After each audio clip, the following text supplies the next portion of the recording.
Although this passageway had the word escape written on it, the truth was that at the end of this hall, Stanley would meet his violent death. So what is Stanley Parable about? Well, as the narrator puts it plainly, this is a story about a man named Stanley.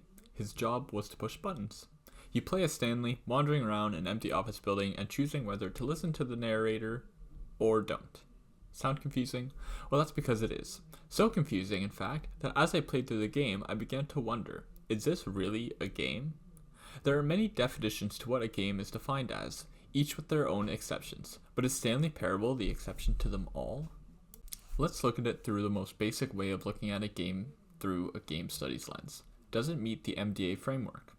It definitely has mechanics. You can walk, you can hear the narrator talking, and jump at certain parts. Very rarely does it let you push a button, sometimes.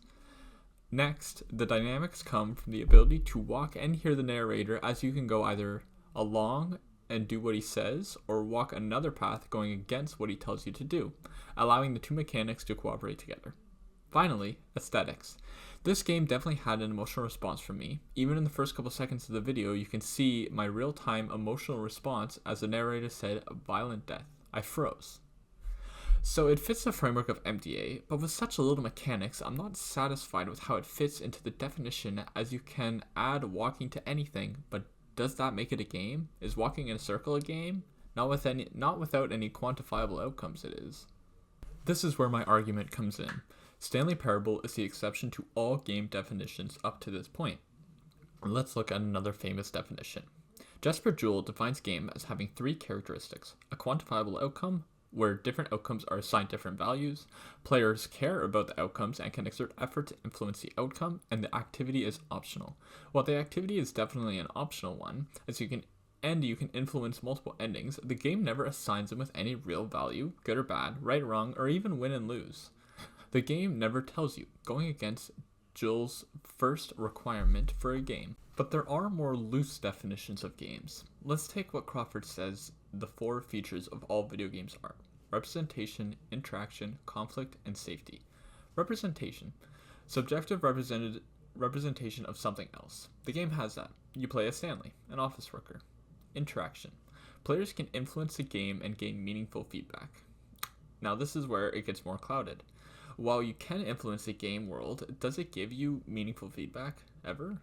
I would argue yes it does, because although the endings are never quantified, each of them is different, giving feedback to differentiate which one you got. Conflict. Games have goals and challenges. Stanley Parable has no goals, no challenges, there is no quest objective pop-up saying go outside or find the missing coworkers.